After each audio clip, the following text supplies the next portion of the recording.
Hello good morning. તો થઈ ગયા છે 7:00 અને ઊંઘને પહેલાં ઉઠાડું એની માટે રોટલી બની કે મોર્નિંગમાં એ શાક હેવી નહીં ખાતો, તો રોટલી બનાવી છે અને દૂધ ગરમ કરી દીધું છે. અને બસ હવે એને ઉઠાડું અને જોઈએ કે કેટલા વાગે ઉઠે છે, કેટલા વાગે આજે બી એમ પહોંચે કે ડેલી એના ઉઠી ગયું છે. અને દરરોજની જેમ એને સોંગ વગાડીને ઉઠાડવું પડ્યું છે. ના જો આમાં બહુ એટલું હાઈફાઈ નહીં, પણ એને સવારમાં આટલી વસ્તુ જોઈએ જ. દૂધ પછી મળે પીવું હોય તો અધરવાઇઝ કમ્પલસરી, પણ આટલી વસ્તુ એને જોઈએ જ. અને એને સવારમાં આ સોંગ જોઈએ જ, દેશભક્તિ એમ.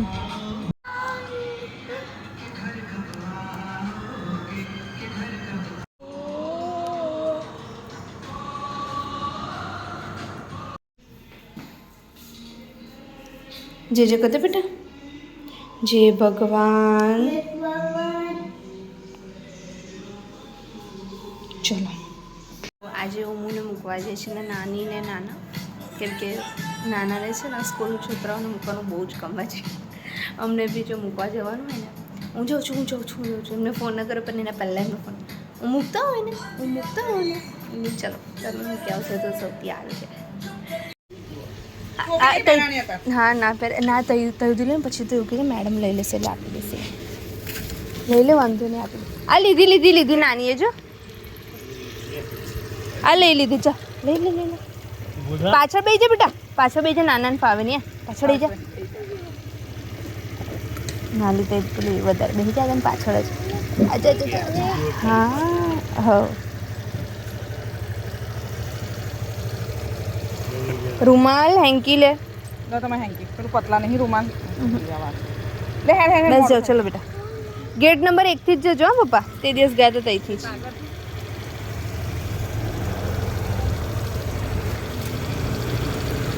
Bye bye.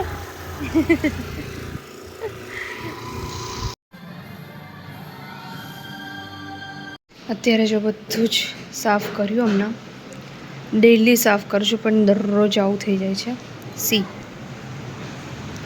અને સાંજે તમને વિડીયો બતાવીશ તો બધા જ કપડાં અહીંયા આવી જશે, ખબર નહીં શું થાય છે.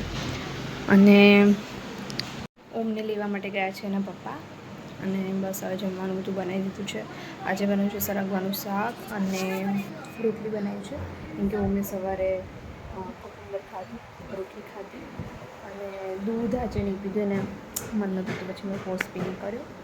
અને આ દેખાય ટી-શર્ટ દેખાય છે, આ ટી-શર્ટ પડી છે મારા હસબન્ડને. તો નાની હાઇટ્સ હોવાનો એ પાછો બીજો મસ્ત ફાયદો છે કે ઇનકેસ કે તમારા હસબન્ડના કપડાં બહુ બધા છે તો ઓવરસાઇઝ ટી-શર્ટ ટ્રેન્ડિંગમાં હોય છે, મતલબ થોડીક સ્ટાઇલ કરવા મળી જાય અને તમારે નવા લાવવા નહીં પડતા. અને અમે જ્યારે બી જઈએ ને તો મેં એવું ના ચેક કરું કે એમને સૂટ થાય છે કે નહીં, મેં એવું ચેક કરું કે એમને જે કલર પહેરાવશે એ કલર મને સૂટ થશે કે નહીં.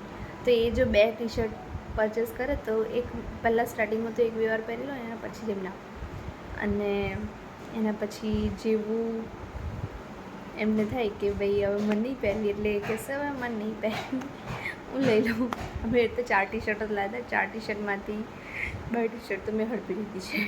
હવે એમની જોડે રહી છે ખાલી 2 ટી-શર્ટ. એટલે અમે જ્યારે બી જઈએ ત્યારે તમે કેટલા કપડાં લો છો, હજી બી તમારી જોડે કપડાં એ નહીં થતા, પણ એમને કહેતી હતી કે બધી ટી-શર્ટ તો હું લઈ લઉં છું. તો ચલો આજે પછી આપણે આગળ મળીએ.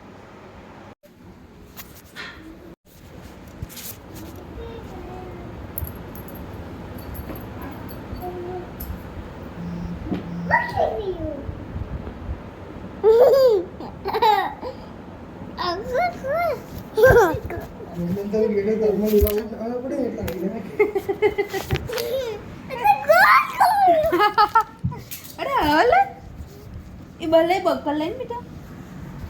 શું કર્યું આજે મને તો કે સ્કૂલમાં શું એક્ટિવિટી કરી આજે?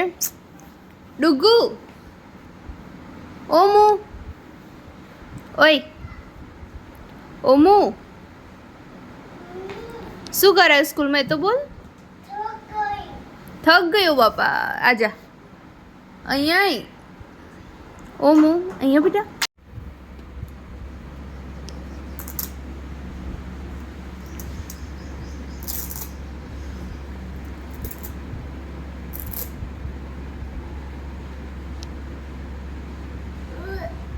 ધીરે રે, નીકળશે. હા, વેરી ગુડ.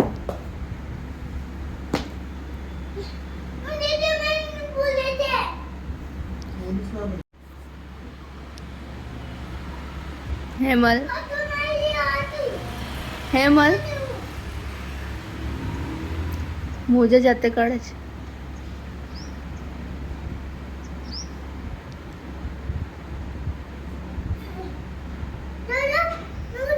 હા, નવી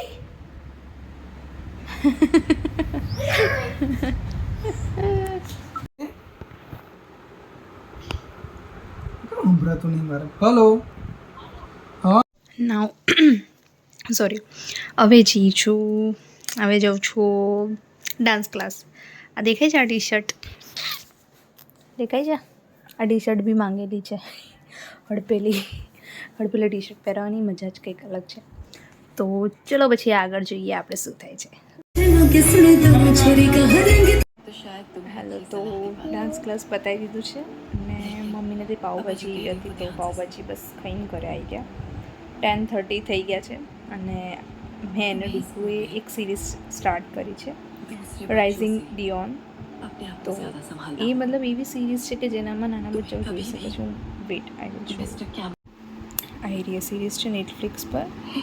તો આજે અમને થયું કે લાવો, મતલબ 3 દિવસ લાસ્ટ કાલના દિવસથી ચાલે છે.